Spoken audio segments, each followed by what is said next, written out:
Гематология борборундағы балдар бош убактыларын текке кетирбей, мында сүрөт тартып, түрдүү китептерде окуу менен өткөзүшөт, ошондой эле түрдүү темаларга дил баяндарды жазышат. Алсак, менин алдымдагы бул китептердеги дил баяндардан бир үзүндү окуй кете турган болсом, Айнагүл деген кыз менин үй чежекем бар, мен үй бүлөмдү жакшы көрөм деп жазган. Ал эми экинчиси биздин айылдын аты Арал деп аталып калганын себеби жээгинин бардыгы саз жана суу болгон. Бул чыгармаларды терең суктануу менен окуй берүүгө болот. Анын мазмунун бир сөз менен айтканда сагыныч деген сөздү түшүндүрөт. Анткени айрым оорлуу балдар бул жерде айлап жатып калган күндөр болот. Тыныбек Улукубан талаш жергесинен келген, бул жерде жатканына 20 күндөн ашты. Кандай илдетке чалдыкканын билбейт. Бирок өзүмдү жакшы сезип турам деген 11 жашар Кубан батыраак үйүнө кеткиси келгенин билдирет. Үйдө айылда досторум бар болчу. Ата-энемди сагындым. Акелеримди, үкөлөрүмдү, апчелеримди. Өзүм эле жатам.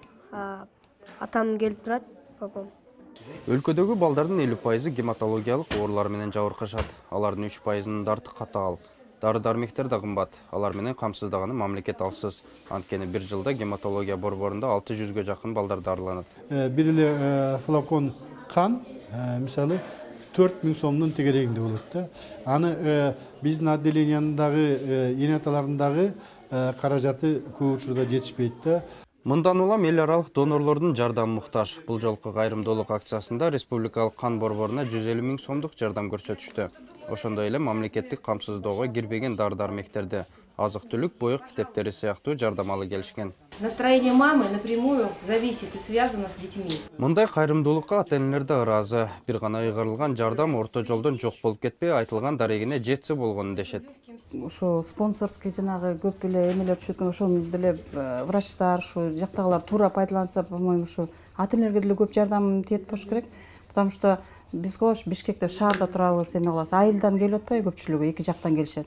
Help the Children фондунун түзүлгөнүнө 6 жыл болду. Бул убакыт ичинде 29 миллион сомдук жардам көрсөтүшкөн. Учурда элдин ишеничине кирип 200 өнөктөштөрүн топтогон. Не сразу люди идут на контакт.